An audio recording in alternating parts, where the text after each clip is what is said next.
हम टैक्स कौन से यूज़ करते हैं?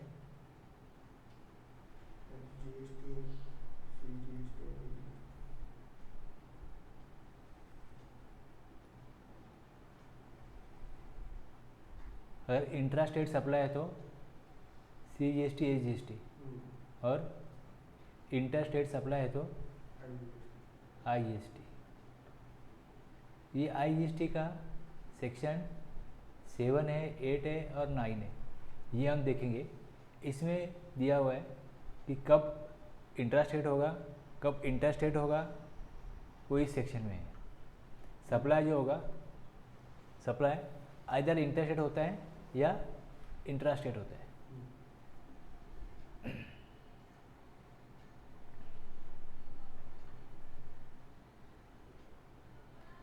और नॉर्मली हमने ये देखा था कि अगर लोकेशन ऑफ सप्लायर, जहाँ पे location of supplier and place of supply of goods और services are in 2 different state, 2 different union territories और a state and a union territory. एक मिनट में आगे देखा, सेक्शन 7 है। एक्चुअली देखा है तो इस तरीके से टेक्स्ट है, इसमें सब सेक्शन 1 2 3 4 5 है।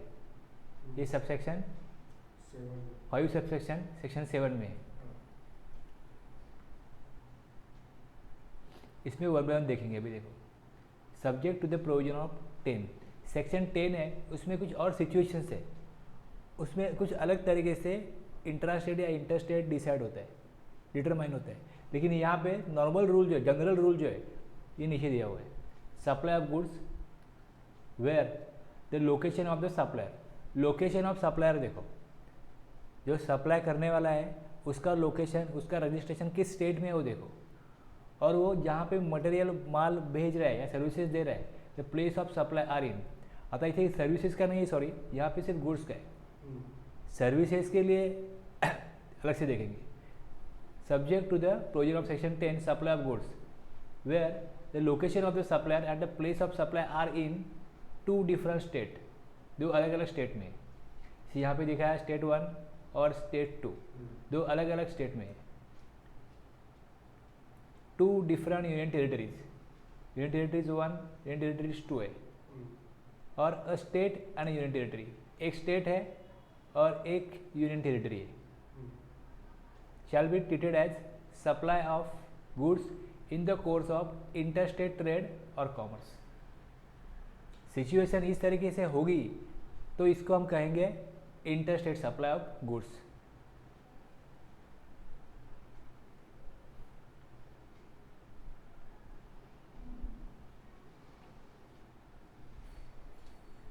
Supply of goods imported from territory of India, imported into the territory of India till they cross the custom frontier of India shall be treated to be a supply of goods in the course of interstate trade or commerce। Suppose कोई port है, JNPT port है, वहाँ पे China से कोई import करता है, जो सी होता है, समुंदर होता है, वहाँ पे कस्टम की बाउंड्रीज होती है, यहाँ से आगे इंडिया स्टार्ट। बहुत बड़ा समुद्र होता है, उसको हाई सीज बोलते हैं, वहाँ पे किसी का राइट नहीं होता। उसके बाद में जैसे इंडिया करीब आता है, एक वहाँ पे बाउंड्री है उनकी, या इंडिया की जो एक्चुअल बॉर्डर है वहाँ से कुछ डिस्टेंस है, वहाँ तक कस्टम का एरिया है। अगर वो एरिया अगर वो क्रॉस कर जाता है तो उसका मतलब वो इम्पोर्ट हो गया। वो इम्पोर्ट हो गया तो उसको इंटरस्टेट सप्लाई कहेंगे, वो इम्पोर्ट हुआ ऐसा कहेंगे। एक्चुअल में जब वो पोर्ट में आएगा, फिर डॉक्यूमेंट उसका देखा जाएगा, उसका custom duty, basic custom duty वो पे करेगा, IGST पे करेगा, उसके ऊपर वो आगे की प्रोसीजर है। लेकिन जब वो इम्पोर्ट होता है, जब वो कस्टम के एरिया में आता है, कस्टम्स फ्रंटियर्स ऑफ इंडिया आ गया जैसे ही, तो इम्पोर्ट हो गया तो वो supply of goods interstate supply कहलाएगा।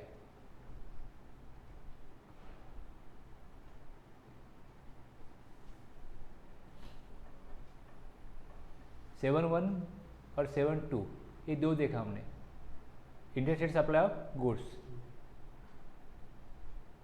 इंपोर्ट के लिए, और ये दूसरा लोकेशन ऑफ सप्लायर एक स्टेट में और प्लेस ऑफ सप्लाई दूसरे स्टेट में या यूनियन टेरिटरी में। 7(1)(a) 2 different states, 7(1)(b) 2 different union territories और 7(1)(c) a state and union territory.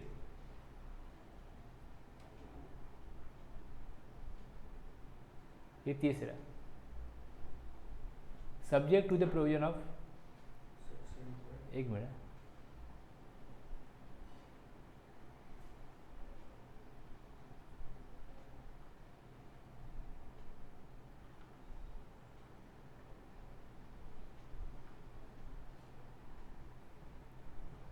Section 12 है IGST एक्ट का, उसमें कुछ सिचुएशन है, वहाँ पे दिया हुआ है कि इंटरस्टेट सप्लाई कब कहा जाएगा और इंटरस्टेट सप्लाई कब कहा जाएगा। लेकिन ये जो है अभी देख रहे हैं हम, ये जनरल प्रोविजन है, ये जनरल प्रोविजन है सप्लाई ऑफ सर्विसेज के लिए। यहाँ पे गुड्स की बात नहीं हो रही, 1 और 2 में गुड्स की थी, यहाँ पे सप्लाई ऑफ सर्विसेज की है। Where the location of the supplier and the place of supply are in 2 different states, 2 different territories, state and union territories. ये एक्चुअल देखा जाए तो यहाँ पे सेक्शन 10 के लिए कुछ अलग प्रोविजन है गुड्स के लिए, इसके लिए यही ड्राफ्ट किया गया, तब सेक्शन 3 में भी वही सेम है, कुछ दूसरा कुछ नहीं है। लेकिन सर्विसेज के लिए सेक्शन 12 भी देखो, सेक्शन 12 भी देखो, ये वहाँ उनको बताना था, इसके लिए ये 2 बार आ गया, सेम वैसे ही है। सर्विसेज दे रहे हो या गुड्स दे रहे हो 2 डिफरेंट स्टेट्स में, 2 डिफरेंट यूनियन टेरिटरीज में, स्टेट और यूनियन टेरिटरीज में, तो वो इंटर स्टेट सप्लाई है। सप्लायर एक स्टेट में और प्लेस ऑफ सप्लाई अलग स्टेट में। लेकिन कुछ सिचुएशन है जहाँ पे सेक्शन 10 में ये जनरल रूल एप्लीकेबल नहीं होगा, वहाँ पे कुछ अलग तरीके से सोचा जाएगा या सोचा गया है। सेक्शन 10 में गुड्स के लिए और सेक्शन 12 में सर्विसेज के लिए।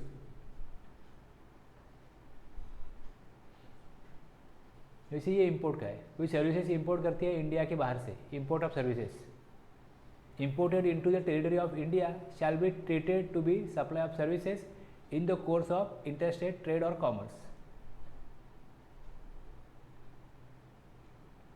अब ये 7(3) देख रहे हैं, तो 7(3) में ए में 2 डिफरेंट स्टेट्स की बात की गई, 7(3)(b) में 2 डिफरेंट यूनियन टेरिटरीज और 7(3)(c) में एक स्टेट होगा या एक यूनियन टेरिटरी होगी। एक में सप्लायर का रजिस्ट्रेशन होगा जहाँ से वो सप्लाई करेगा और दूसरी टेरिटरी में प्लेस ऑफ सप्लाई होगा।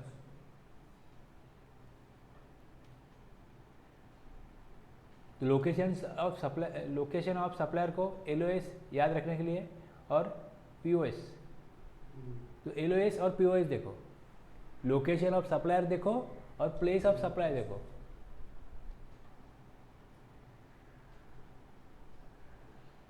अब दूसरा एक सेज होता है, सेज से क्या होता है, स्पेशल इकोनॉमिक जोन होता है, वहाँ से गवर्नमेंट जो कंपनीज है उनको एक्सपोर्ट करने के लिए कुछ इंसेंटिव प्रोवाइड करती है, कुछ सुविधा प्रोवाइड करती है। तो अगर सेज में भी सप्लाई किया तो वहाँ पे भी IGST लगता है, या सेज में सप्लाई किया अगर LUD है, लेटर ऑफ अंडरटेकिंग, तो कोई टैक्स पेमेंट नहीं करना पड़ता, without payment of tax says में सप्लाई होता है। लेकिन जो सप्लाई सेज में होता है वो इंटरस्टेट सप्लाई कहलाता है, सप्लाई ऑफ गुड्स और सर्विसेज और both when the supplier is located in India and the place of supply is outside India. एक दूसरा, टू और by a special economic zone developer और a special economic zone unit. एक goods या services दोनों की बात यहाँ पे है, यहाँ पे दोनों की बात है। और इंडिया के बाहर करो सप्लाई या सेज में करो,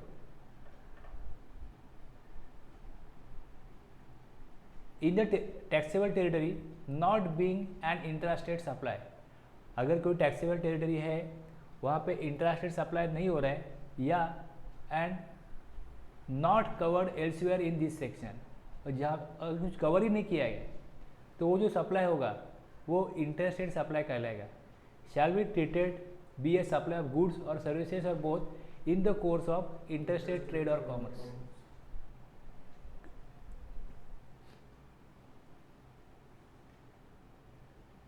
कोई सप्लाई टैक्सेबल टेरिटरी में हो रहा है जहाँ पे इंडिया का लॉ एप्लीकेबल होता है, वो अगर इंट्रा स्टेट सप्लाई नहीं है तो वो इंटर स्टेट सप्लाई है। और कहीं पे कोई डिफाइन किया नहीं है ये इंट्रा स्टेट सप्लाई है या इंटर स्टेट सप्लाई है, तो उसको आप समझ सकते हो कि वो इंटर स्टेट सप्लाई है।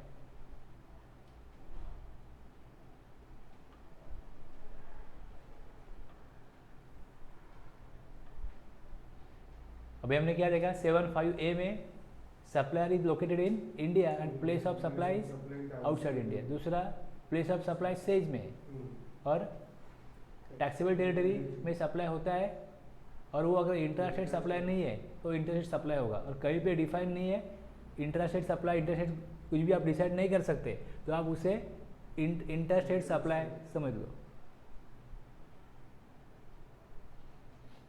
ये सेक्शन 7 था। अब 8 में इंट्रा स्टेट सप्लाई किसे कहते हैं? Intra state. इसके सबसेक्शन 1, 2 एक्सप्लेनेशन 1 में कुछ क्लॉजेस है। Explanation 2 intra state supply subject to the provision of section 10 supply of goods where the location of the supplier LOS and the place of supply of goods are in same state। Same state में location of supply और place of supply same state में, तो क्या होगा? Intra state supply होगा। following provided that the following supply of goods shall not be treated as intrastate supply। किसे कहा जाएगा कि ये इंट्रास्टेट सप्लाई नहीं है? अगर समझो मुंबई में एक एरिया है अंधेरी, उस अंधेरी में एक स्पेशल इकोनॉमिक जोन है। कोई सप्लायर है जो रजिस्टर है महाराष्ट्र में, वो सप्लाई कर रहा है महाराष्ट्र से, महाराष्ट्र की एक लोकेशन मुंबई के स्पेशल इकोनॉमिक जोन में। तो वो जो सप्लाई होगा, सप्लाई ऑफ गुड्स टू और by a special economic zone और स्पेशल इकोनॉमिक जोन, ये इंट्रा स्टेट सप्लाई नहीं होगा क्योंकि वो स्पेशल इकोनॉमिक जोन में है। सेक्शन 7 में दिया हुआ भी है, लेकिन यहाँ पे भी क्लियर कर रहे हैं कि विद इन सेम स्टेट में है। हाँ, goods imported into the territory of India till they cross the customs frontier of India और supplies made to a tourist referred to in section 15, इसको भी इंट्रास्टेट सप्लाई नहीं कहा जाएगा। अगर टूरिस्ट के लिए सप्लाई करते हैं तो उसके लिए स्पेशल प्रोविजन है, सेक्शन 15 देखो, वो भी इंट्रास्टेट सप्लाई नहीं होगा।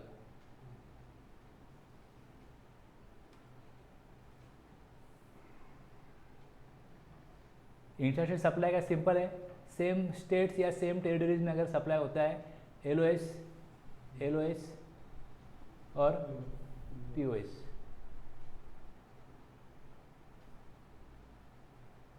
एक्सेप्शन क्या एक्सेप्शन देखिए हमने इसमें, अगर सेज में सप्लाई होता है, इंपोर्ट होता है और टूरिस्ट के लिए सप्लाई होता है। Tourist means a person not normally resident in India and who enters India for a stay of not more than 6 months for legitimate non-immigrant purposes।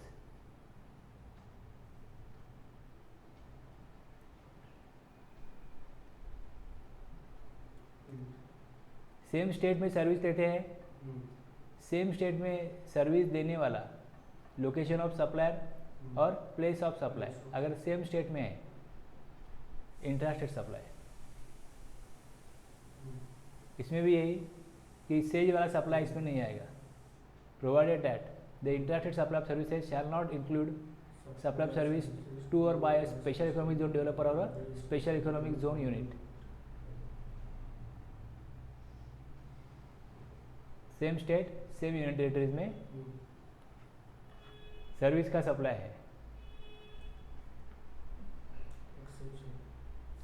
Says का अब एक्सप्लेनेशन 1 देखो, इसमें एक्सप्लेनेशन 1 में for the purposes of this act where a person has 1 an establishment in India and any other establishment outside India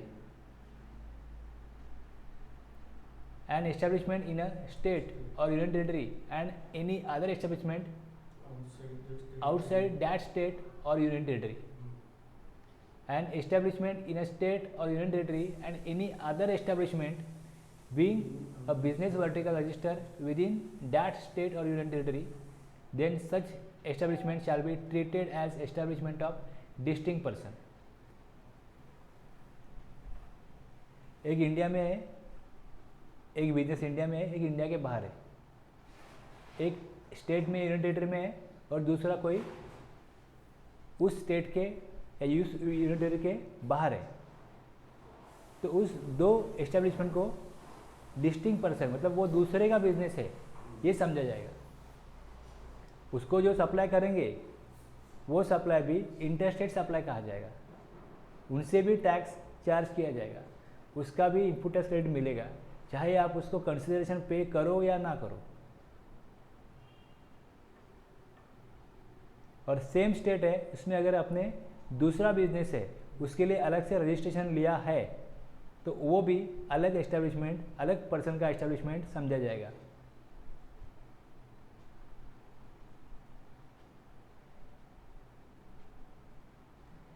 expansion 2 में a person carrying on a business through a branch or an agency or an representational office in any territory shall be treated as having an establishment in that territory।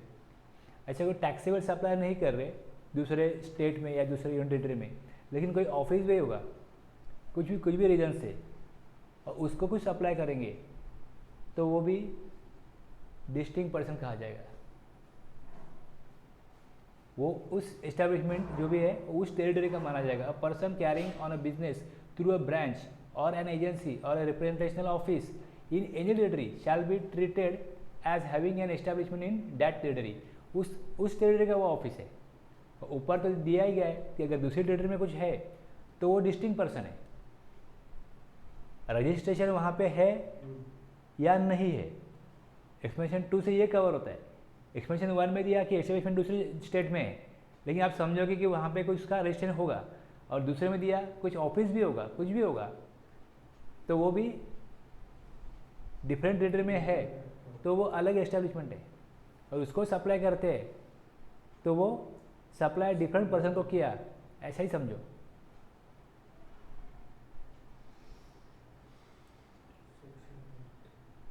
एक India में एक establishment है, दूसरा India के बाहर है, दूसरा India के स्टेट में यूनियन टेरिटरी में है और दूसरे स्टेट में यूनियन टेरिटरी में है। एस्टेब्लिशमेंट इन स्टेट और यूनियन टेरिटरी है and any other establishment being a business vertical. कोई दूसरा एक्टिविटीज़ है, एक समझो स्टेशनरी का दुकान है, दूसरा इलेक्ट्रॉनिक शॉप है, दोनों के लिए अलग अलग रजिस्ट्रेशन लिया तो वो एक दूसरे को सप्लाई करते हैं, तो वो डिस्टिंक्ट पर्सन को सप्लाई करते हैं। Supplies in territorial water, section 7 हो गया, 8 हो गया, 9।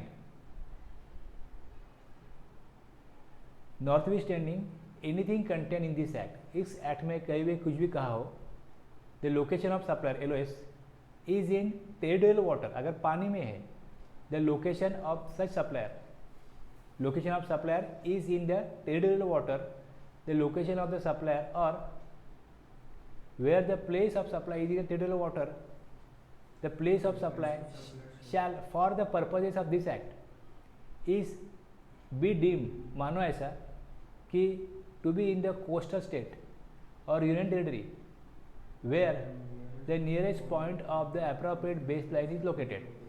उस पानी से जो स्टेट या यूनियन टेरिटरी का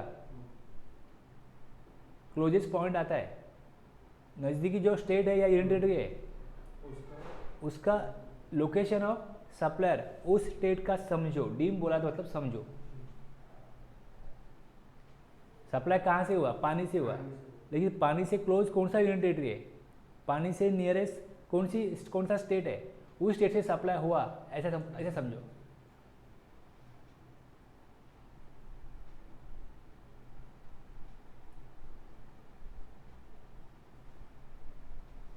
suppose a person A supplies container of water bottles to a hotel situated at the Arabian Sea near Goa. In that case, the place of supply is Goa.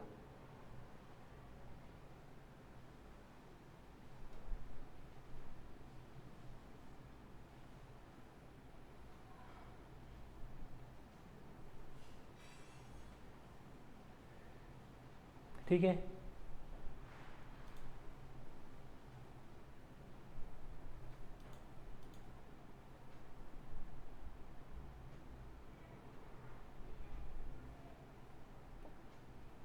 अभी जो हमने देखा वो IGST act में देखा।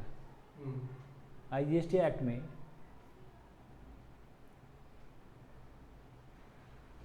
25 sections है, सिर्फ और सिर्फ 25 सेक्शंस। इंटरस्टेट सप्लाई होता है या कंट्री के बाहर सप्लाई होता है तो उसके लिए जो प्रोविज़न है वो यहाँ पे है। सेक्शन 10 और 12 जो बोला अलग से देखो, place of supply of goods other than supply of goods imported into और एक्सपोर्टेड फ्रॉम इंडिया, ये सेक्शन 10 में। और 12 में place of supply of services where the location of supplier and recipient in India. ये दो में जनरल रूल एप्लीकेबल नहीं होगा।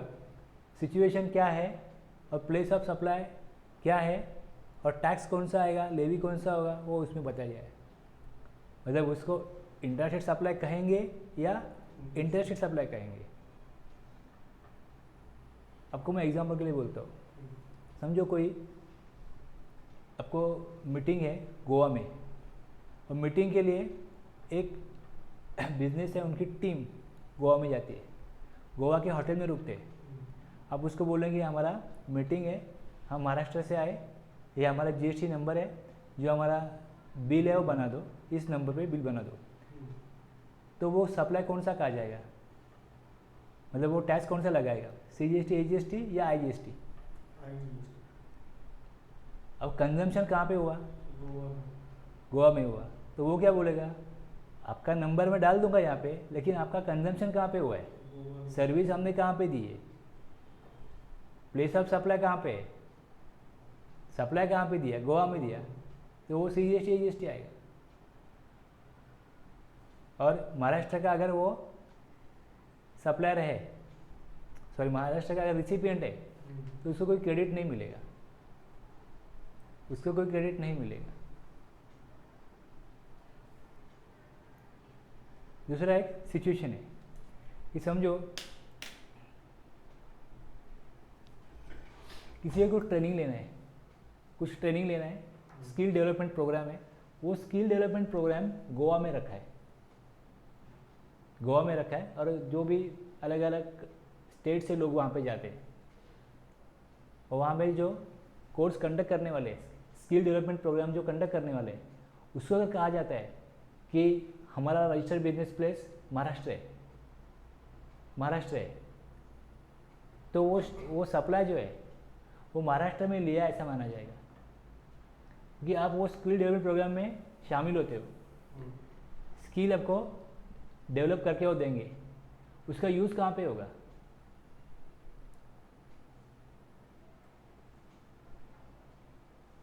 समझ में आ गया क्वेश्चन? आप कोई ट्रेनिंग ले रहे हो, वो ट्रेनिंग गोवा में जाके ले रहे हो, एक्चुअली ट्रेनिंग का प्रोग्राम गोवा में परफॉर्म हुआ है, परफॉर्म होने जा रहा है, लेकिन उसके बाद में आपका जो स्किल डेवलप होगा, आपको जो नॉलेज मिलेगा, उसका यूज़ आप कहाँ करोगे, आपका रजिस्टर्ड प्लेस कहाँ पे है, महाराष्ट्र में, महाराष्ट्र में करोगे। तो एक्चुअली सर्विस का यूज़ कहाँ पे होने वाला है, आपने जो सर्विस ली उसका कंजम्पशन कहाँ होने वाला है, फाइनली महाराष्ट्र में, तो इसके लिए वो आईजीएसटी आएगा, उसका कोई गोवा का यूज़ नहीं है ना।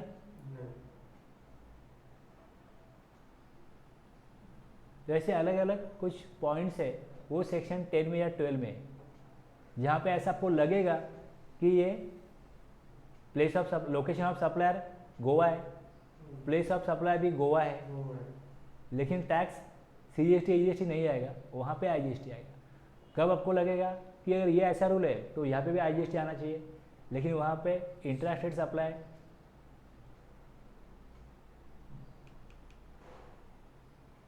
तो जनरल रूल वहाँ पे नहीं एप्लीकेबल होता, वहाँ पे दूसरा रूल है वो एप्लीकेबल होता है। अगर वो सिचुएशन है, वो गुड्स का सप्लाई होता है, उस तरीके से सप्लाई होता है, या कोई सर्विसेज का सप्लाई होता है, तो सेक्शन 10 में और सेक्शन 12 में अलग सिचुएशन में आपको ट्रीटमेंट क्या देना है, इंटरस्टेट या इंट्रास्टेट, ये आपको वहाँ बताया गया।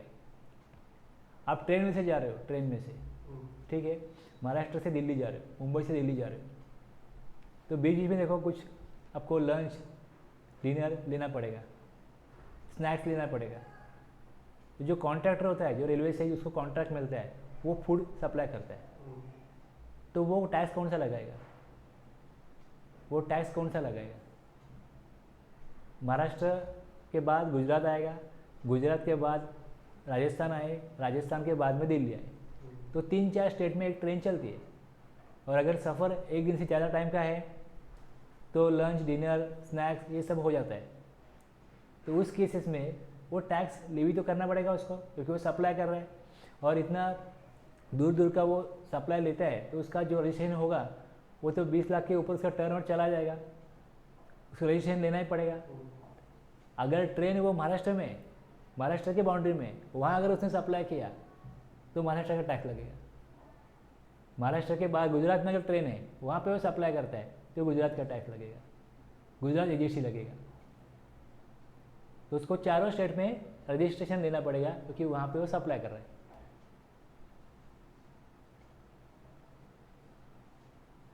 वो इंटर स्टेट सप्लाई होगा। ये सिचुएशन कैसे है?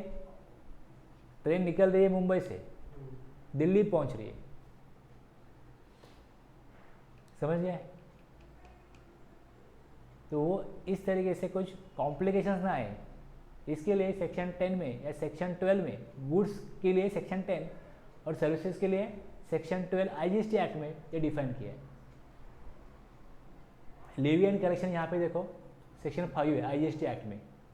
आईजीएसटी एक्ट में सेक्शन 5 में यहाँ पे 5 सेक्शन है, 1, 2, 3, 4, 5, 5 सेक्शन है। इसी को मैं निकालूंगा।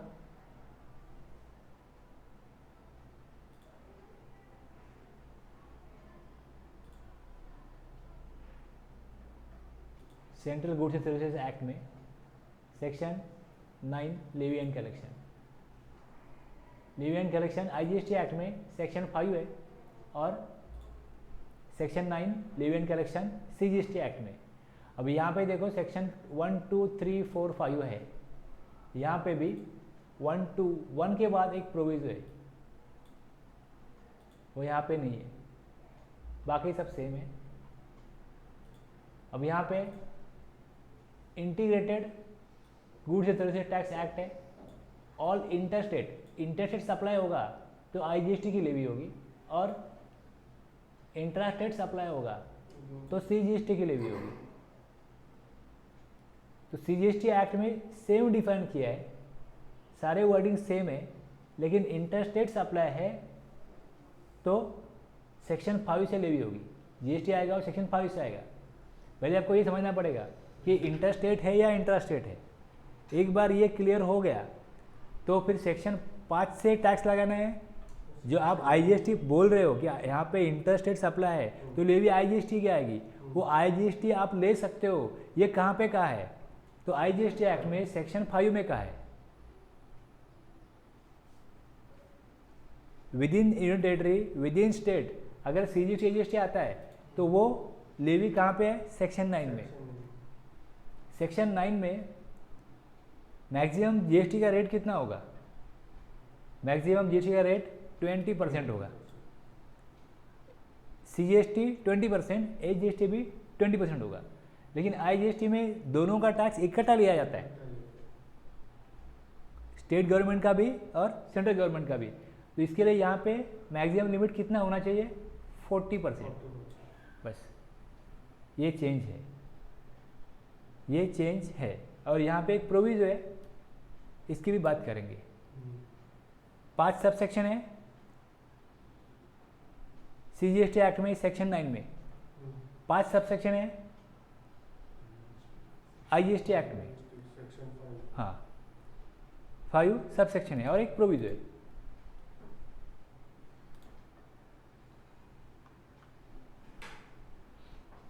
दोनों को हम साथ में देखेंगे। 1, 2, 3, 4, 5, उसके नीचे 2 प्रोविजन है। 1, 2, 3, 4, 5, ठीक है। अब ये देखो, ये अभी हमने देखा, बराबर है। आईजीएसटी रेट होता है, उसमें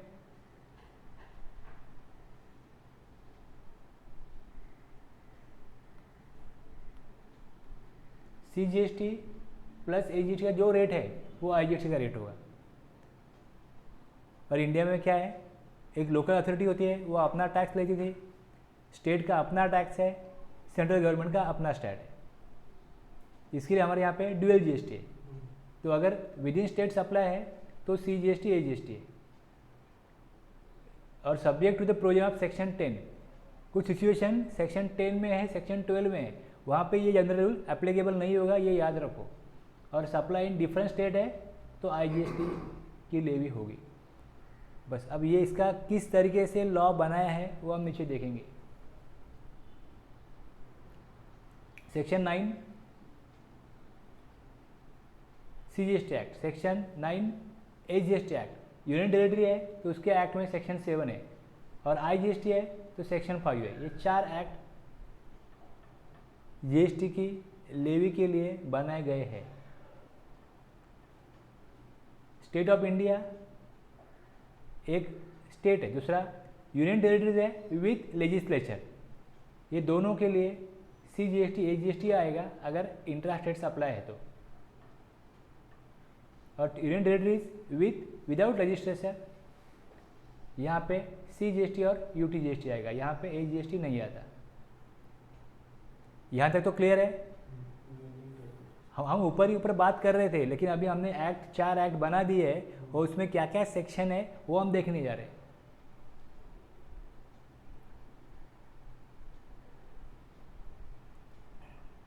subject to the provision of subsection 2, subsection 2 में भी कुछ बातें हैं, वो भी देख लो इसके साथ साथ, बराबर है। अब सबसेक्शन 1 क्या कर रहा है, there shall be levied a tax called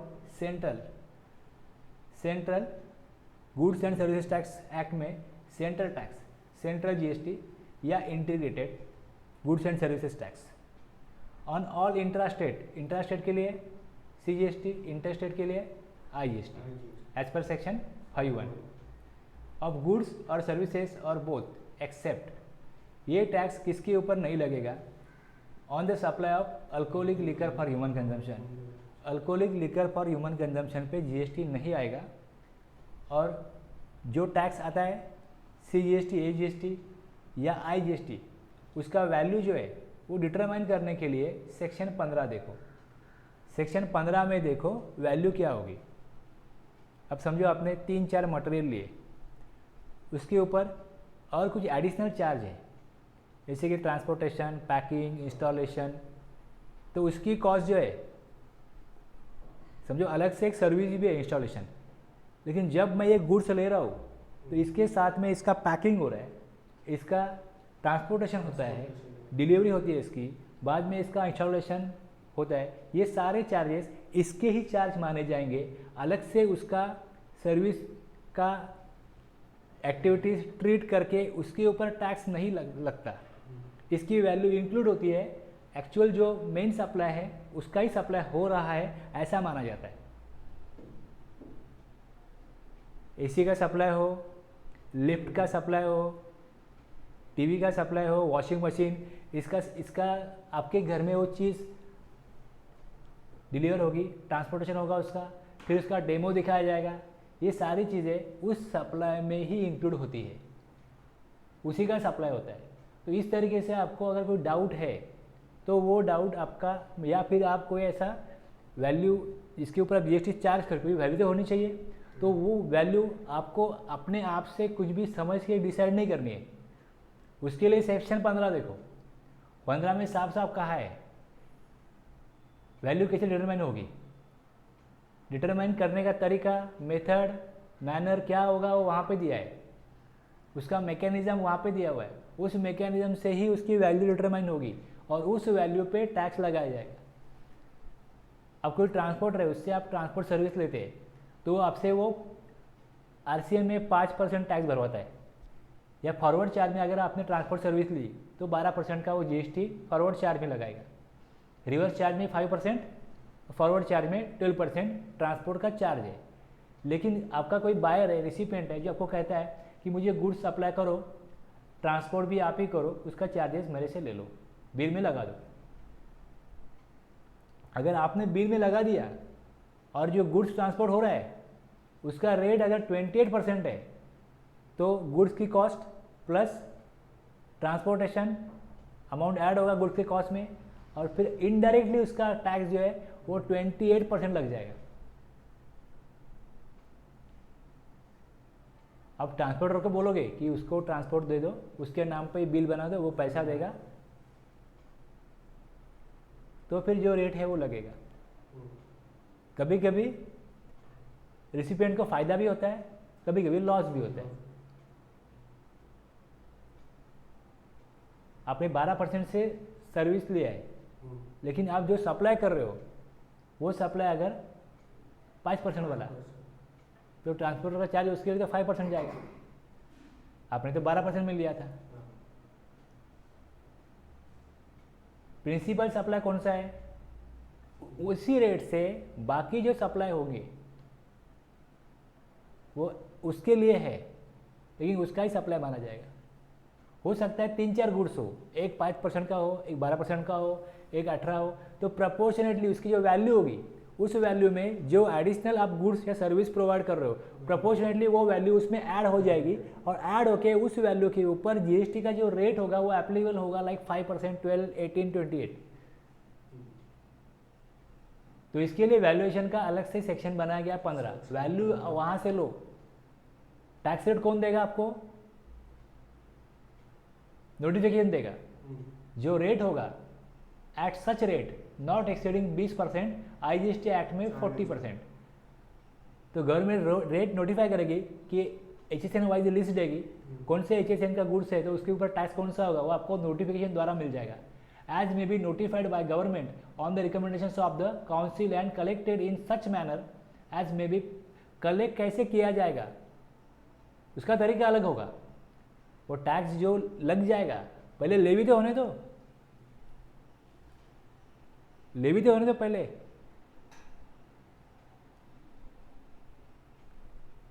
कोई अपराधी है उसके ऊपर चार्ज लगता है कि इसने क्या काम किया, चोरी की, डकैती की, मर्डर किया, खून किया, क्या किया, वो चार्ज लगेगा। बाद में वो प्रूव होगा, फिर उसको आगे उसके लिए सजा होगी। वैसे पहले चार्ज तो आने दो, चार्ज तो आने दो, उसका रेट डिसाइड कर दो, वैल्यू डिसाइड कर दो उस सेक्शन से। चार्ज आ गया है, आ गया है, अब लेने के बाद में देखेंगे। तो and collected in such manner as may be prescribe and shall be paid by the taxable person. जो टैक्सेबल पर्सन है उसको पेड करना पड़ेगा। उसका कलेक्शन कैसा होगा वो रूल में बताएंगे, और उसका पेमेंट टैक्सेबल पर्सन को करना पड़ेगा। तो लेवी का देख रहे हैं हम, लेवी एंड कलेक्शन तो प्रिस्क्राइब किया हुआ है, कलेक्शन तो बाद में होगा।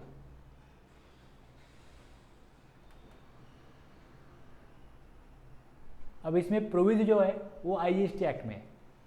आईजीएसटी एक्ट में जो वैल्यूएशन होगा इंपोर्ट ऑफ गुड्स का, जो वैल्यूएशन होगा इंपोर्ट ऑफ गुड्स का, वो कस्टम के एक्ट के प्रोविजन के तहत होगा। Valuation provided that the integrated tax on goods imported into India shall be levied and collected in accordance with the provision of Section 3 of Customs Tariff Act 1975 on the value as determined under the said act at the point when duties of customs are levied on the said goods under Section 12 of Custom Act 1962। Custom में कोई material आपने export किया, sorry import किया, तो उसको छुड़ाने के लिए आपको कस्टम ऑफिस जाना पड़ेगा। चाहे आप उसको प्लेन से मंगाओ या कोई वेसल से मंगाओ, चाहे वो वाटर ट्रांसपोर्ट से आए, चाहे एयर ट्रांसपोर्ट से आए या रोड ट्रांसपोर्ट से आए, ट्रांसपोर्ट का मोड कुछ भी हो, वहाँ पे जो कस्टम का ऑफिस होगा वहाँ पे जाके डॉक्यूमेंट, जो उनका डॉक्यूमेंट होगा वो बनेगा, उसके ऊपर जो कस्टम ड्यूटी है वो लगेगी। कस्टम ड्यूटी ऐड होने के बाद में उसके ऊपर टोटल जो बनता है, मतलब आपके गुड्स की cost plus custom duty, total जो होगा उसके ऊपर आईजीएसटी लेवी होगा। तो वैल्यूएशन उसका कहाँ पे होगा, कस्टम में होगा। कस्टम एक्ट में जो प्रोविजन है उस तरीके से उसका वैल्यू निकाल के उसके ऊपर आईजीएसटी लगाने तक का काम ये कस्टम का होगा। तो उसके ऊपर आईजीएसटी लगेगा इस एक्ट के तहत, आईजीएसटी एक्ट के तहत। लेकिन वैल्यूएशन नहीं होगा इस एक्ट में बताए हुए प्रोविजन से, वैल्यूएशन होगा कस्टम एक्ट से। बस इतना ही प्रोविजन कहता है। बाकी आप इंपोर्ट ऑफ गुड्स नहीं कर रहे हो, एक स्टेट से दूसरे स्टेट में सप्लाई कर रहे हो, तो वैल्यूएशन सेक्शन 15 CGST एक्ट से ही होगा। अब ऊपर जो बात कही थी कि subject to the provision of subsection 2, subsection 2 की बात भी सुन लो, वो क्या कह रहे हैं। The central tax on the supply of 5 petroleum product है, 5 petroleum crude, high speed diesel, motor spirit जिसे पेट्रोल कहा जाता है, natural gas, aviation turbine fuel, ये 5 जो गुड्स है इसके ऊपर आज GST नहीं लग रहा है। लेकिन अगर GST काउंसिल इसको रिकमेंड करेगा गवर्नमेंट के लिए, शैल इसके ऊपर GST लग सकता है, shall be levied with effect from such date as may be notified by the government on the recommendations of the council. Council में अगर सब स्टेट बोलते हैं कि GST में ले आओ पेट्रोलियम प्रोडक्ट को, तो इसके ऊपर GST लगेगा। पेट्रोल का भाव है गवर्नमेंट को जो जिस भाव में आता है वो समझो 25-30 रुपये है, उसके ऊपर गवर्नमेंट अपना कुछ मार्जिन लगाएगी तो भी 40 रुपीज़ होगा, और 40 रुपीज़ के ऊपर GST लगेगा कितना, मैक्सिमम 20% का अभी रेट है, तो उसके ऊपर 40% भी करेंगे तो कितना होगा, 60 रुपये तक भी पेट्रोल नहीं जाएगा।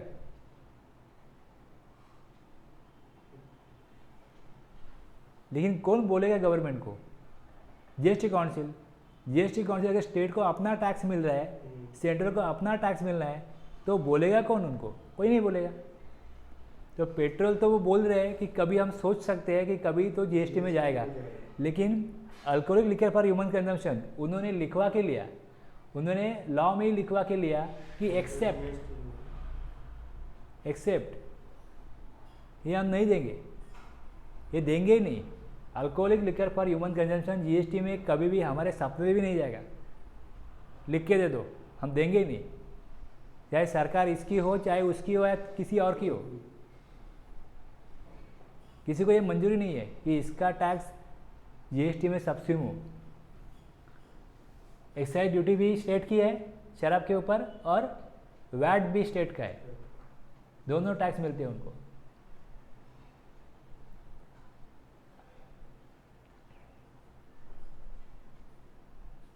सबसेक्शन 1 और 2 हो गया। अब इसमें से आपको क्या समझ में आ गया, supply of alcoholic liquor for human consumption is outside the purview of GST। Petroleum product future में हो सकता है, अभी उसको बाहर रखा हो, फ्यूचर में आ सकता है GST में। वैल्यू जिसके ऊपर टैक्स लगता है CGST या IGST, वो डिटरमाइन होगी सेक्शन 15 CGST एक्ट की। तो वैल्यू अगर गुड्स कस्टम में इंपोर्ट होते हैं तो उसका वैल्यूएशन कस्टम एक्ट से होगा। रेट क्या है, अभी रेट जो नोटिफाई हुए, जो गवर्नमेंट ने रेट नोटिफाई किए हैं, वो रेट क्या है, 0.25%, 3%, 5, 12, 18, 28 IGST के लिए ये, और CGST IGST के लिए उसके हाफ, तो 0, 0.125, 1.5, 2.5, 6, 9, 14।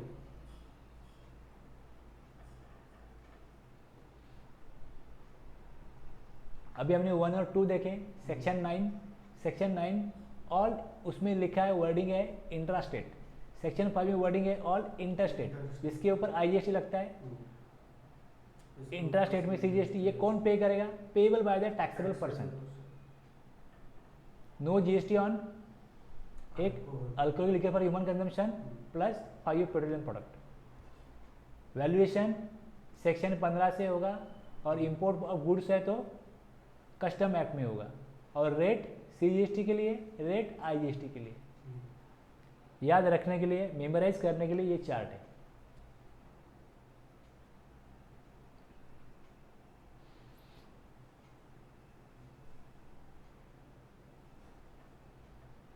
अब ये 5 पेट्रोलियम प्रोडक्ट जो है उसके ऊपर GST लगता नहीं है। GST गवर्नमेंट लगा नहीं सकती, क्योंकि वैसे लॉ में प्रावधान नहीं है, कानून में वैसे प्रावधान नहीं है, लॉ में वैसे प्रोविजन नहीं है, तो इसे कहा जाएगा non taxable supply. Non taxable supply means a supply of goods और सर्विसेज और both which is not eligible to tax, जहाँ पे जीएसटी का टैक्स लगा ही नहीं सकते, वो नॉन टैक्सेबल सप्लाई है। ना सीजीएसटी में लगा सकते हैं टैक्स, ना आईजीएसटी में, तो उसे कहा जाएगा नॉन टैक्सेबल सप्लाई। और जिसमें टैक्स लग सकता है वो taxable supply means a supply of goods और सर्विसेज और both which is leviable to tax, वो टैक्सेबल सप्लाई। और taxable person means who is register और liable to be register under section 22 और सेक्शन 24। और रजिस्टर पर्सन जो GST में register है लेकिन वो यूआईएन नहीं होगा, यूआईएन को रजिस्टर पर्सन नहीं कहा जाता। रजिस्ट्रेशन एक जीएसटीएन मिलता है, दूसरा यूआईएन मिलता है। यूआईएन का उद्देश्य अलग है, वो बिजनेस करने के लिए यूआईएन नहीं लेते, वो कोई एजेंसीज है, उनको गवर्नमेंट को रिफंड देना है टैक्स, इसके लिए वो यूआईएन दिया गया है उनको। तो कई कई वर्ड आता है रजिस्टर्ड पर्सन, कई आता है टैक्सेबल पर्सन लॉ में। हम सेक्शन पढ़ेंगे, प्रावधान पढ़ेंगे कुछ भी, तो उसमें दोनों वर्ड आते हैं, तो आप डिफरेंस समझ लो, टैक्सेबल पर्सन या रजिस्टर्ड पर्सन। रजिस्टर्ड पर्सन में यूआईएन नहीं आता, टैक्सेबल पर्सन में जो पर्सन रजिस्टर है सेक्शन 22 और सेक्शन 24 दो ही सेक्शन है जिससे जीएसटी में रजिस्ट्रेशन लेने के लिए मजबूर किया गया। और एग्जाम सप्लाई मीन्स गवर्नमेंट के पास पावर है सेक्शन 11 में।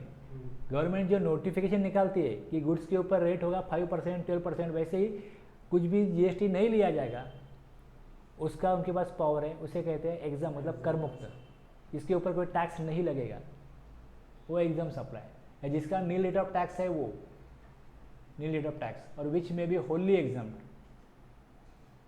सेक्शन 11 में या सेक्शन 6 में आईजीएसटी एक्ट में। और एग्जाम सप्लाई में नॉन टैक्सेबल सप्लाई भी इंक्लूड होता है, प्लस उसमें ये भी आ जाएगा एग्जाम, जिसके ऊपर टैक्स नहीं लगता वो एग्जाम सप्लाई है, इंक्लूड कर दो, नॉन टैक्सेबल सप्लाई भी उसमें इंक्लूड कर दो। अब आप जीएसटी 3B भरते हो, 3B में आपको पूछा जाता है कि आपका एग्जाम सप्लाई कितना है, आप नहीं बताते, नॉर्मली हम नहीं रिपोर्ट कर रहे, लेकिन एज पर फॉर्मेट वहाँ पे देना पड़ेगा आपको। मतलब आपका पूरा बैंक स्टेटमेंट कंप्लीट हो जाना चाहिए अगर वो अमाउंट आपको वहाँ बताना है। तो आपने कुछ भी पेमेंट दिया लिया, बराबर है, तो उसके ऊपर टैक्स भरा हो तो टैक्सेबल है, टैक्स कलेक्ट किया हो तो टैक्सेबल है, और टैक्स कलेक्ट नहीं किया तो टैक्स कलेक्ट क्यों नहीं किया, गवर्नमेंट ने नोटिफिकेशन निकाल के उसको एग्जाम किया हुआ है, या लॉ में ऐसा प्रावधान ही नहीं है जिसको हम टैक्स कलेक्ट कर सकते हैं उस ट्रांजैक्शन में, वो लिवेबल ही नहीं है। लेकिन जिसके ऊपर गवर्नमेंट ने एग्जाम्पशन दिया है वो, प्लस जिसके ऊपर टैक्स नहीं लगा सकते वो, दोनों एग्जाम सप्लाई है। तो आपने किसी से 2 पैसा लिया, 2 पैसा दिया, कुछ भी ट्रांजैक्शन है वो आपकी ब्रांच से, उसको आपने कुछ सप्लाई किया गुड्स का सर्विसेज का, तो आपको बताना पड़ेगा कि ये टैक्सेबल सप्लाई है या एग्जाम सप्लाई है। टैक्सेबल सप्लाई में तो आपको जीएसटी लगाना पड़ता है या जीएसटी लग के आता है, तो वो आप दिखा रहे हो, लेकिन एग्जाम सप्लाई आप नहीं दिखा रहे।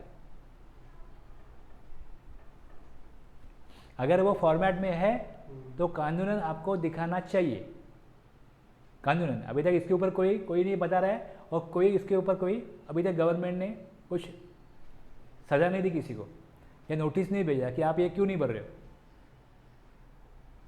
वो पॉसिबल नहीं है। अगर 20 तारीख को आपको 3B फाइल करना है तो 20 तारीख के पहले आपका परचेस ही फाइनल नहीं होता है। 13 तारीख को आपको 2B जनरेट होता है, फिर आपको मालूम पड़ता है ये बिल आया ही नहीं, वो बिल आया ही नहीं। इस तरीके से काम चलता है मार्केट में। तो उनको बैंक स्टेटमेंट लेके पूरा जो कैश एक्सपेंस है, जो बैंक एक्सपेंस है, जो बैंक से पैसा गया पूरा भर दो, ये तो पॉसिबल नहीं होगा। अनऑर्गेनाइज सेक्टर में तो पॉसिबल नहीं होगा, ऑर्गेनाइज सेक्टर में हो सकता है। मतलब इसके लिए अपडेटेड प्रॉपर सॉफ्टवेयर यूज़ करने वाला स्किल पर्सन चाहिए, और फुल टाइम अकाउंटेंट चाहिए, या full time data entry operator चाहिए जो फुल टाइम ये काम करे। प्रॉपरली आपका एक्सपेंसेस रिकॉर्ड हो, सॉफ्टवेयर में प्रॉपर कॉन्फ़िगरेशन हो, कुछ भी रिकॉर्ड कर दिया, टैक्सेबल है तो वो टैक्स में चला जाए, एग्जाम्ड है तो एग्जाम में चला जाए। आप पेट्रोल का एक्सपेंस वहाँ पे डाल देते हो, अभी इसको कॉन्फ़िगर किया है, कौन से हेड में है, ये आपको दिखाना ही नहीं है। जब इनकम टैक्स का टाइम आता है तो फिर कौन से एक्सपेंस की आप निकालते हो, डाल दो चलो एक्सपेंसेस। लेकिन अगर ये महीने महीने डाल दिया तो 12 महीने के बाद में डालने के लिए कुछ रहेगा नहीं, झूठे एक्सपेंसेस आप डाल नहीं सकोगे। गवर्नमेंट ने ये प्रावधान इसके लिए बनाया था, फिर भी ऐसा फॉर्मेट किया था कि पूरा पूरा आपका हिसाब महीने में ही बता दो। साल के बाद में, मार्च के बाद में आपको आपके लिए कोई समय नहीं होगा झूठे एक्सपेंसेस वहाँ रिकॉर्ड करने के लिए। लेकिन प्रैक्टिकली पॉसिबल नहीं हुआ। और गवर्नमेंट का भी जब जीएसटी लॉ एप्लीकेबल हो गया तो वेब पोर्टल बराबर काम नहीं कर रहा था, तो गड़बड़ होगी। और सारी चीज़ों को मिनिमम जो टैक्स हम देना है आपको उतना पूछो, मार्केट ने ये बोला, बाकी छोड़ो। तो कुछ हो नहीं पाया, अब नहीं हो पाया। तो जब अभी गवर्नमेंट को लगेगा कि ये अभी उनसे करवा के लेना है, तब हो सकता है वो एप्लीकेबल हो, लेकिन अभी तो एप्लीकेबल नहीं है। समझ में आ गया? अब थोड़ा डाउनलोड करके 3B का फॉर्मेट देख लो क्या है। मैं तो एक्सप्लेन करूँगा पूरा आपको, जब उसका टाइम आएगा तो पूरा एक्सप्लेन करूँगा कि इसमें क्या क्या है। लेकिन आपने कोई भी चीज़ को पहले थोड़ा देख लिया हो, दूर से क्यों ना हो, देख लिया हो, तो उसको ठीक से समझाने के लिए मुझे इजी जाता है और आपको समझने के लिए इजी जाता है। मेरा तो काम है आपको समझाना, एक बार नहीं सकते 2 बार समझाना, लेकिन आपको कम प्रेशर देना पड़ेगा आपके माइंड के ऊपर। अगर आपने एक बार देख लिया हो कि 3B में क्या क्या भरते हैं, कितनी वैल्यू हम जिस रिटर्न फाइल करने के लिए दे रहे हैं वो कितनी वैल्यू 3B में भर रहा है, केवल 5 वैल्यू भर रहा है, 5 वैल्यू। टैक्सेबल अमाउंट कितना है आपका जिसके ऊपर आपने टैक्स कलेक्ट किया, उसके ऊपर CGST कितना है, AGST कितना है, और ITC जो लिया उसका कोई वैल्यू नहीं पूछा जाता, सिर्फ ITC कितना क्लेम करना है आपको, उसका CGST बोलो, उसका AGST बोलो, 5 वैल्यू भर दिया, 3B हो गया। बाकी के भी कॉलम है उसमें, बाकी के भी उसमें कुछ जानकारी गवर्नमेंट पूछ रही है, वो हम नहीं भर रहे। वो कौन सी जानकारी हम नहीं भर रहे, उसमें एग्जाम सप्लाई नहीं भर रहे, उसमें नॉन टैक्सेबल सप्लाई का भी कॉलम है वो नहीं भर रहे।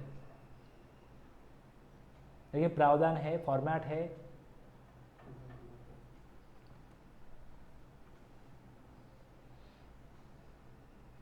अब ये क्लियर हुआ, alcoholic liquor for human consumption, इसके ऊपर प्रोडक्शन होता है तो स्टेट एक्साइज ड्यूटी लगती है, स्टेट एक्साइज ड्यूटी, वैट, और स्टेट के बाहर गया तो CST, central sale tax. Petroleum product के ऊपर GST नहीं है, एक्साइज ड्यूटी सेंट्रल की है, वैट, CST इसका जो कलेक्शन होता है वो स्टेट को मिलता है। टोबैको के ऊपर GST लगाया गया, लेकिन स्टिल उसके ऊपर सेंट्रल की एक्साइज ड्यूटी भी कायम है। ये छोड़ के बाकी जो प्रोडक्ट है उसके ऊपर सिर्फ और सिर्फ GST लगता है, बाकी के टैक्स हट गए, ये टैक्स हट गए, एक्साइज ड्यूटी, वैट, CST हट गए।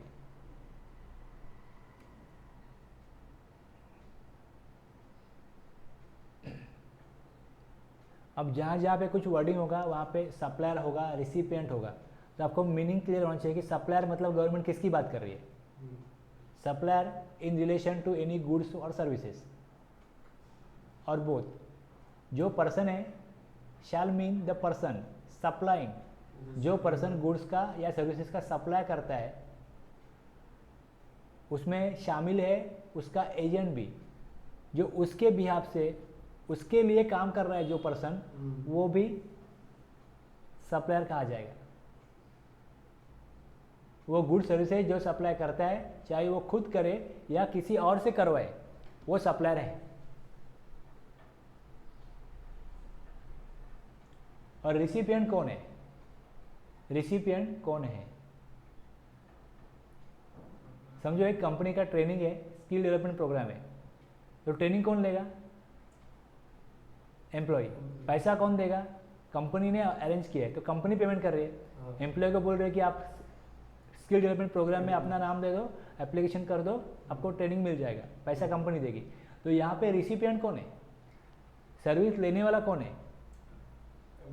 अगर पेमेंट दिया जा रहा है, where a consideration is payable for the supply of goods और सर्विसेज और both, the person who is liable to pay that consideration. अगर कंसिडरेशन है तो कंसिडरेशन जो दे रहा है वो रिसिपिएंट है। अगर कंसिडरेशन नहीं है where no consideration is payable for the supply of goods the person to whom the goods are delivered और मेड अवेलेबल, जिसको वो गुड्स मिल रहा है या जिसके अवेलेबल हो रहा है वो, या जिसके पोजेशन में है, जिसके यूज में है, जिसको दिया गया है, बस वो क्या है, रिसिपिएंट है। और सर्विसेज के लिए अगर no consideration is payable for the supply of service the person to whom the service is rendered and any reference to a person to whom a supply is made shall be construed as a reference to the recipient of the supply and shall include an agent acting as such on behalf of the recipient। Service जिसको ली गई directly या indirectly, जिसका reference आ रहा है उस service के लिए, चाहे वो एजेंट हो या वो खुद पर्सन हो, वो क्या कहलाएगा, अगर कंसिडरेशन नहीं है तो वो पर्सन, कंसिडरेशन है तो जो दे रहा है कंसिडरेशन वही रिसिपिएंट है। नॉर्मली हम उसको बायर बोलेंगे, कस्टमर बोलेंगे, लेकिन यहाँ पे जो भाषा होगी उसमें सप्लायर और रेसिपिएंट की ही बात की जाएगी। सप्लाई देने वाला और सप्लाई लेने वाला। और जब टैक्स की लेवी होती है वो भी दो तरीके से होती है, एक सप्लायर है, रेसिपिएंट है।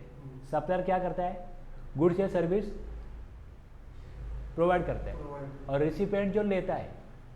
और जब रिसीवर है सप्लायर से कुछ गुड सर्विसेज लेगा तो सप्लायर उसके ऊपर टैक्स भी मांगेगा, तो वो जब पेमेंट करेगा रिसिपिएंट सप्लायर को तो पेमेंट में जीएसटी भी पे करेगा और सप्लायर गवर्नमेंट को जीएसटी पे करेगा। ये फॉरवर्ड चार्ज है, ये फॉरवर्ड चार्ज है। और दूसरा रिवर्स चार्ज में रिसीवर सिर्फ अपना पैसा विदाउट जीएसटी सप्लायर को देगा और जो रिसिपिएंट है उसको पूरा पैसा गवर्नमेंट को खुद देना होगा। इसे कहते हैं रिवर्स चार्ज, इसे कहते हैं रिवर्स चार्ज। जैसे मैं ये बता रहा हूँ, आपने कैसे बोला, हाँ क्या नया बता रहे हो, नया आगे वाला था। आपने कोई लीगल सर्विस ली तो एडवोकेट को आप जीएसटी पे नहीं करोगे, आप अपनी जेब से गवर्नमेंट को पे करोगे, तो वो रिवर्स चार्ज है। ट्रांसपोर्टर ने अगर 12% जीएसटी नहीं लगाया हुआ तो 5% जीएसटी रिसिपिएंट को गवर्नमेंट को देना है डायरेक्टली। बाद में पेमेंट करने के बाद में उसका इनपुट टैक्स क्रेडिट मिलेगा, लेकिन जीएसटी का भुगतान जो है वो रिसिपिएंट डायरेक्टली गवर्नमेंट को करता है, ना कि सप्लायर को पेमेंट देके सप्लायर गवर्नमेंट को पेमेंट करता है जीएसटी का। ये याद रखो रिवर्स चार्ज में।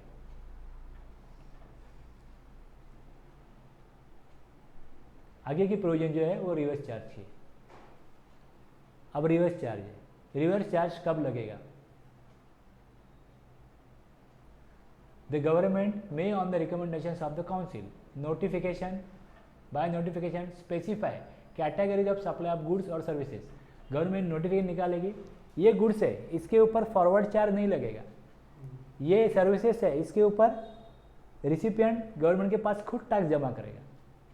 ऐसा अगर कहा गया है तो सप्लायर टैक्स कलेक्ट नहीं कर पाएगा रिसिपिएंट से, उसको अपना बिल बनाना पड़ेगा, अपने मटेरियल का, अपने सर्विसेज का वो बिल रेज करेगा। उसके ऊपर जीएसटी की लेवी है, लेकिन वो कलेक्शन का अधिकार सप्लायर को नहीं है, वो रिसिपिएंट को खुद अपना जीएसटी गवर्नमेंट के पास पे करना पड़ेगा, डिपॉजिट करना पड़ेगा। तो जो नोटिफिकेशन आएगा उसमें ये क्लियर होगा कौन से गुड्स कौन से services. The tax on which shall be paid on the reverse charge basis by the recipient of such goods और सर्विसेज आर बोथ। ओके, और नीचे ये जो है all the provisions of this act shall apply to such recipient, मतलब उसका ITC वगैरह मिलेगा।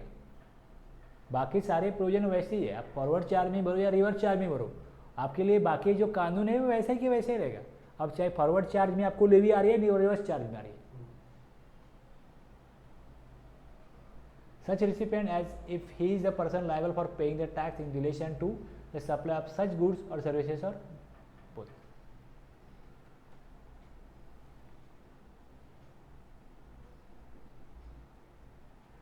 अब सेक्शन चौथा जो है, सब सेक्शन 4 जो है, इसमें यह कहा गया कि रिवर्स चार्ज कब देना पड़ेगा। अगर अनरजिस्टर्ड पर्सन से सप्लाई लोगे तो अनरजिस्टर्ड पर्सन से सप्लाई लोगे तो जीएसटी देना पड़ेगा। ये सबसे जीएसटी का ऐसा सेक्शन था जिसको खतरनाक कहते थे लोग, या ऐसा सेक्शन है जिससे काम बढ़ गया,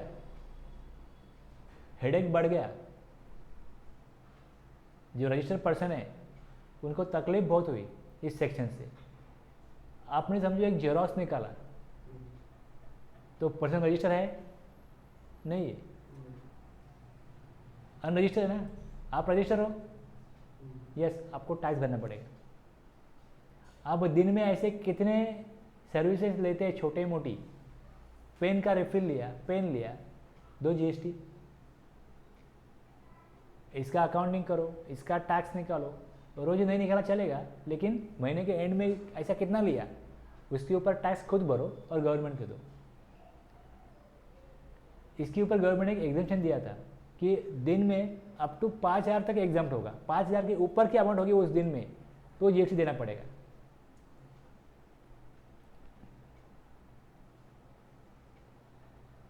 ठीक है, मतलब जो महीने का सप्लाई लेते हैं उसमें 1.5 लाख तक टैक्स नहीं देने पड़ेगा, लेकिन 1.5 लाख के ऊपर अगर अनरजिस्टर्ड पर्सन से सप्लाई लिया हो तो टैक्स देना पड़ेगा।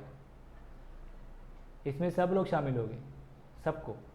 तो फिर प्रॉब्लम क्या हो गया, मार्केट में सब लोग दूसरे को बोलने लगे तू रजिस्टर नहीं है, तेरे से मैं आगे से काम नहीं करवाऊंगा, या तू रजिस्ट्रेशन ले ले, तू रजिस्ट्रेशन ले तो तेरे से काम करवाऊंगा। तो कुछ लोगों ने रजिस्ट्रेशन ले लिया तो क्या अभी जीएसटी में नंबर नहीं होगा तो काम नहीं मिलेगा, लेकिन उनको मालूम नहीं था कि रजिस्ट्रेशन लेने के बाद में महीने का चार्जेस कितना होगा कॉम्प्लायंस का, किसी ने देखा नहीं, पूछा नहीं, बहुत लोगों ने नंबर लिया। 3 रिटर्न थे, तो जो लोग वैट में टैक्स दे रहे थे 15-20 हज़ार, जो कॉम्प्लायंसेस कॉस्ट बेयर कर रहे थे 15-20 हज़ार, उनकी कॉस्ट अगर 60-70-80 हज़ार आ रही है तो बाकी लोगों को फिर क्या, उनका काम कौन करेगा, बढ़ा हुआ काम कौन करेगा। तो रेट भी बढ़ गए, रजिस्ट्रेशन लेना है 10,000 में रजिस्ट्रेशन मिलेगा, कॉम्प्लायंसेस करना है तो ईयरली 60,000 होगा, 80,000 होगा।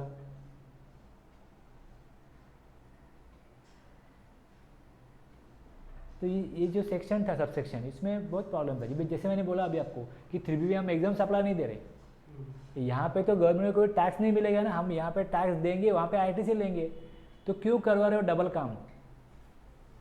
लोग ये पूछ रहे थे गवर्नमेंट को कि क्यों कर रहे हो डबल काम।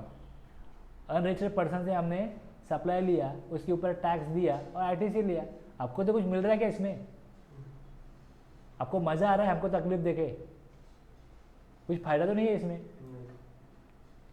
तो इसको गवर्नमेंट ने कुछ टाइम के लिए सस्पेंड रखा कि इसको बाद में देखते क्या करना है।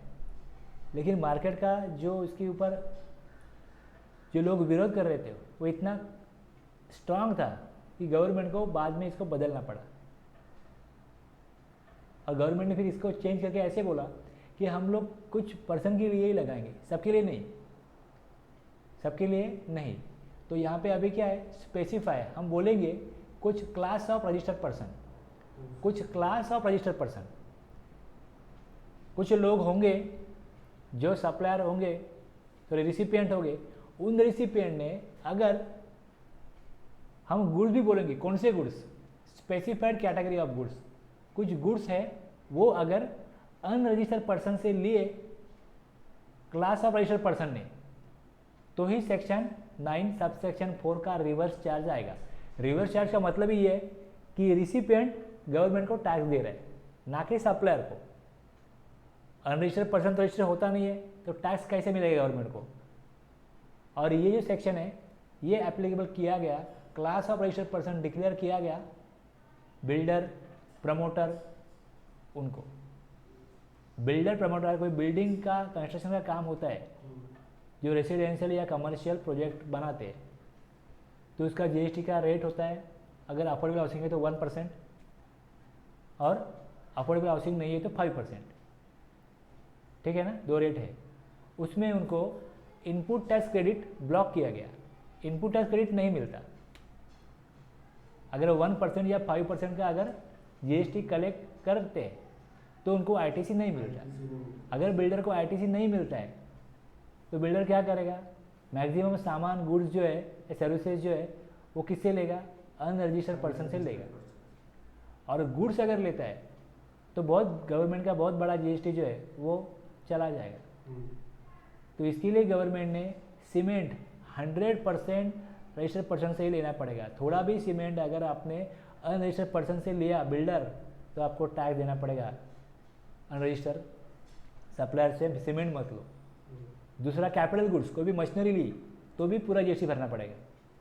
तीसरा, बाकी के गुड्स है उसमें 20% तक छूट है, 20% तक आप ले सकते हो अनरजिस्टर्ड सप्लायर से, चलेगा। लेकिन 80% तो रजिस्टर्ड पर्सन से ही लेना पड़ेगा। कुछ ऐसी इमरजेंसी आती है, कोई मटेरियल नहीं है, तो फिर वो तो लेना पड़ेगा ना। उसके लिए क्या मैं पूरा मार्केट ढूंढूं? सीमेंट तो मेन चीज़ है, कैपिटल गुड्स तो हम कभी कभार लेते हैं, उसके लिए तो हम देखेंगे ना कि रजिस्टर्ड पर्सन कौन सा है, कौन कम रेट दे रहा है, बड़ी चीज़ है सीमेंट। और कोई मशीनरी लगती है बिजनेस के लिए वो।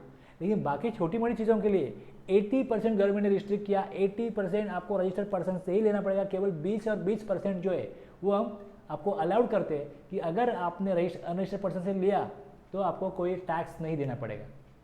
लेकिन 80% का तो आप ख्याल रखो कि आप रजिस्टर्ड पर्सन से सप्लाई ले रहे हो। 80% अगर समझो उसने फिर भी कुछ आगे पीछे हो गया और 70% का ही रजिस्टर्ड पर्सन से परचेज किया हो, 10% कम हो गया, तो उस 10% की जो वैल्यू होगी ना, उस वैल्यू के ऊपर जितना शॉर्टफॉल हो गया उसके ऊपर ही जीएसटी देना पड़ेगा as per subsection 4 of section 9। बस बिल्डर नहीं है, प्रमोटर नहीं है, तो ये एप्लीकेबल नहीं है।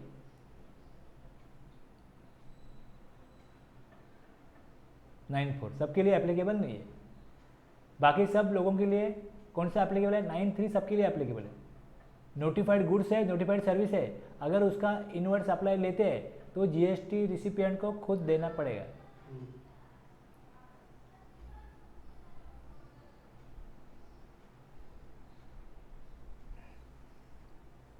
नाइन 3 CGST, 9(4) में अनरजिस्टर्ड पर्सन से अगर लिया तो नोटिफाइड सप्लायर अनरजिस्टर्ड पर्सन होना चाहिए, नोटिफाइड रजिस्टर्ड पर्सन रिसिपिएंट जो है वो होना चाहिए। और रियल इस्टेट के लिए ये एप्लीकेबल हुआ। मतलब क्लास ऑफ पर्सन कौन है, सेक्टर कौन सा है? Real estate sector, promoter. Section 9(3) में नोटिफाइड सप्लाईज है payable by registered person. Recipient चाहे सप्लायर चाहे रजिस्टर हो या अनरजिस्टर हो, अगर वो सप्लाई लेते हैं और स्पेसिफिकली नोटिफिकेशन में कहा गया है कि अगर ये सप्लाई लिया तो टैक्स रिवर्स चार्ज में है और रिसिपिएंट को ही टैक्स देना है, तो रिसिपिएंट ही टैक्स देगा। सप्लायर रजिस्टर होते हुए भी टैक्स कलेक्ट करके गवर्नमेंट के पास डिपॉजिट नहीं कर सकता। ये इंपॉर्टेंट चीज़ है इसमें। अगर वहाँ पे ऐसी सुविधा है कि अगर जीटीए है, गुड्स सप्लाई एजेंसी है, ट्रांसपोर्टर है, अगर वो रजिस्टर है तो 12% का टैक्स लगा रहा है तो जीएसटी नहीं आएगा रिसिपिएंट के ऊपर। लेकिन अगर वो 12% का टैक्स नहीं कलेक्ट कर रहा है तो 5% जीएसटी ये रिसिपिएंट को ही देना पड़ेगा। तो नोटिफिकेशन में क्या लिखा है वो देखो। नोटिफाइड गुड सर्विसेज है जिसके ऊपर रिवर्स चार्ज आता है, लेकिन उसमें कुछ एक्सेप्शन हो सकते हैं जिसमें रिवर्स चार्ज नहीं लगेगा तो नहीं लगेगा। लेकिन अगर वो एक्सेप्शन उस सर्विस को या उस गुड्स को एप्लीकेबल नहीं है तो रजिस्टर्ड पर्सन होते हुए भी सप्लायर टैक्स कलेक्ट नहीं करेगा, रिसिपिएंट को ही टैक्स देना पड़ेगा। इसके लिए आपको नोटिफिकेशन में अलग से देखेंगे कौन सी सर्विस है, कौन से गुड्स है, उसमें किस तरीके से प्रावधान है, ये हम बाद में देखेंगे। अभी तो इतना समझ लो, ये सेक्शन है 1 और 2, इसमें फॉरवर्ड चार्ज आता है। सेक्शन 9(3), 9(4) इसमें रिवर्स चार्ज आता है। 9(3) में नोटिफाइड गुड सर्विसेज और 9(4) में प्रमोटर, ये क्या है? Class of person. और गुड्स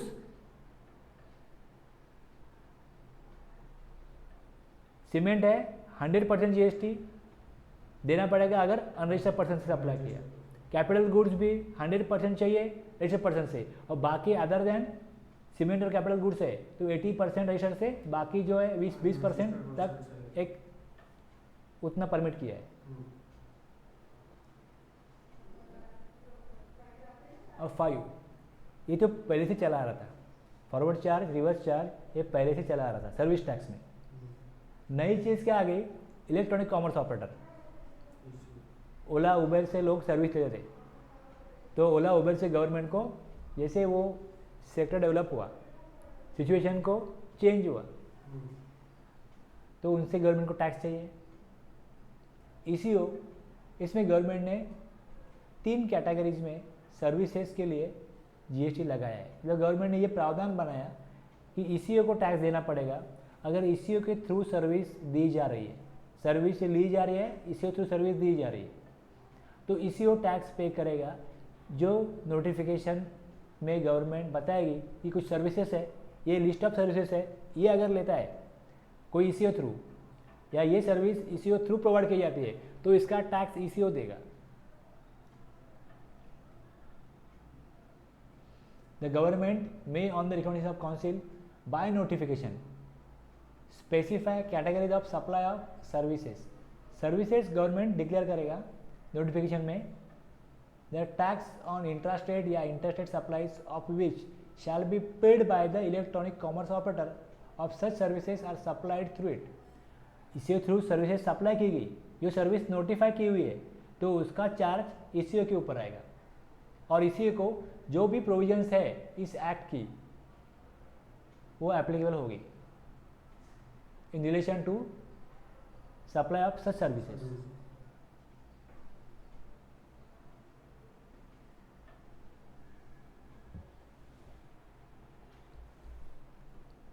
नोटिफिकेशन गवर्नमेंट ने पहली निकाली, उसमें 2 सर्विसेज थी, और एक नोटिफिकेशन निकाली उसमें और एक सर्विसेज शामिल की गई।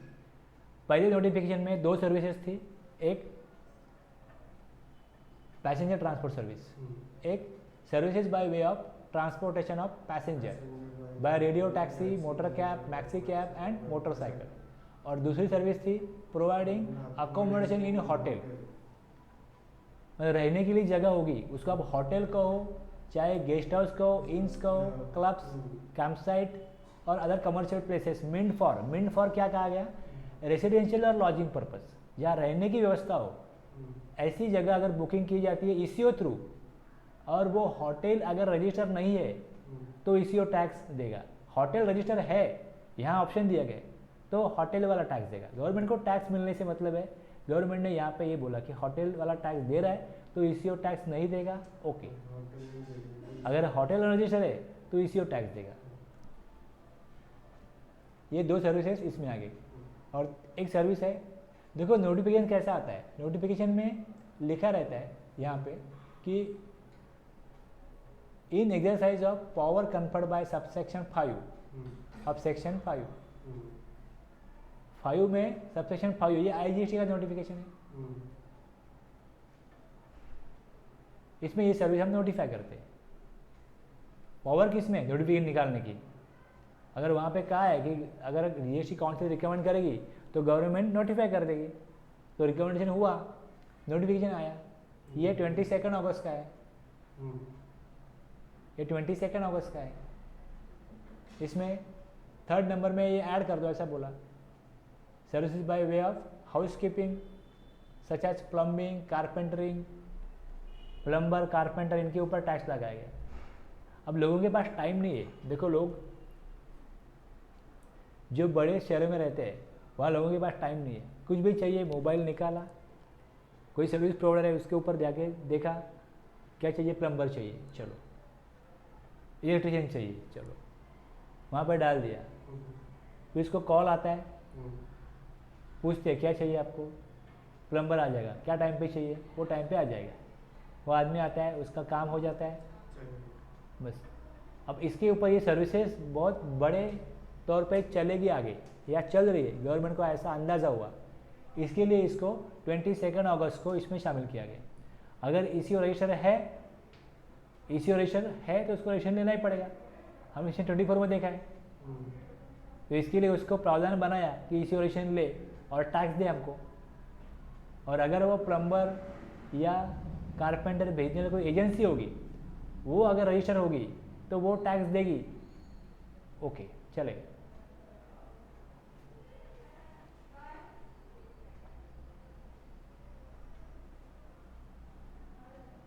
इलेक्ट्रॉनिक कॉमर्स ऑपरेटर किसे कहा जाता है?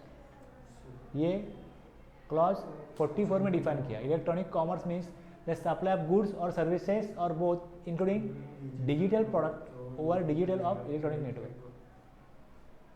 सिंपल वर्डिंग में क्या कहेंगे उसको, buying and selling of products and services by business and consumers through an electronic medium. और इलेक्ट्रॉनिक कॉमर्स ऑपरेटर कौन है? इलेक्ट्रॉनिक कॉमर्स हो गया ऑपरेटर कौन है?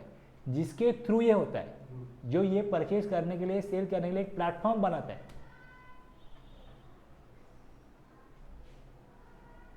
अभी समझो अमेजॉन की खुद की वेबसाइट है, और समझो दूसरा कोई कंपनी है वो अपना वेबसाइट बनाती है, जैसे अमेजॉन ने बनाया, लेकिन वो दूसरे का प्रोडक्ट नहीं बेचेंगे, वो अपना खुद का ही प्रोडक्ट बेचेंगे। तो वो क्या वो इलेक्ट्रॉनिक कॉमर्स ऑपरेटर हो सकता है? देखो एक अमेजॉन क्या कर रहा है, अमेजॉन दूसरों के प्रोडक्ट है वो दे रहा है, लोगों को एक मीडियम बन रहा है वो कि हमारे मीडियम से, हमारे माध्यम से बेचो।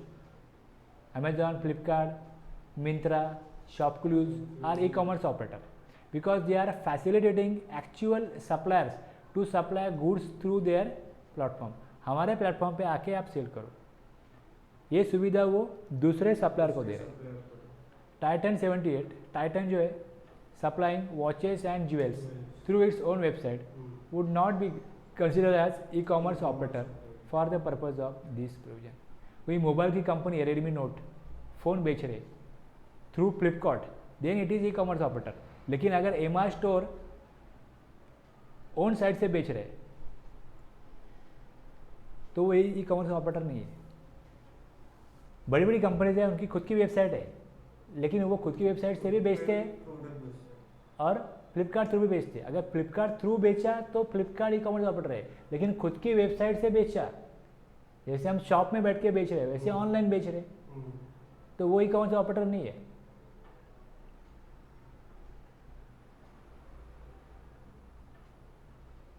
ओला है, अब ओला को रजिस्ट्रेशन देना पड़ेगा एज पर सेक्शन 24, रजिस्ट्रेशन कंपलसरी है।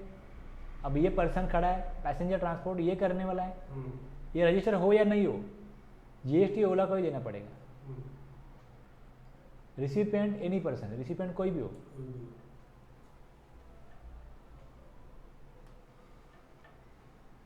अभी इलेक्ट्रॉनिक कॉमर्स ऑपरेटर कहाँ से ऑपरेट कर रहा है पता चलता है?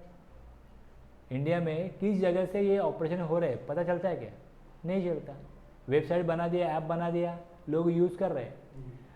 तो प्रोविजो में ये कहा गवर्नमेंट ने, लॉ मेकर ने, provided that where an electronic commerce operator does not have a physical presence in the taxable territory, वो फिजिकल प्रेजेंस नहीं है उसका, ई कॉमर्स ऑपरेटर अगर इंडिया के बाहर है तो any person representing such electronic commerce operator for any purpose in the taxable territory shall be liable to pay tax.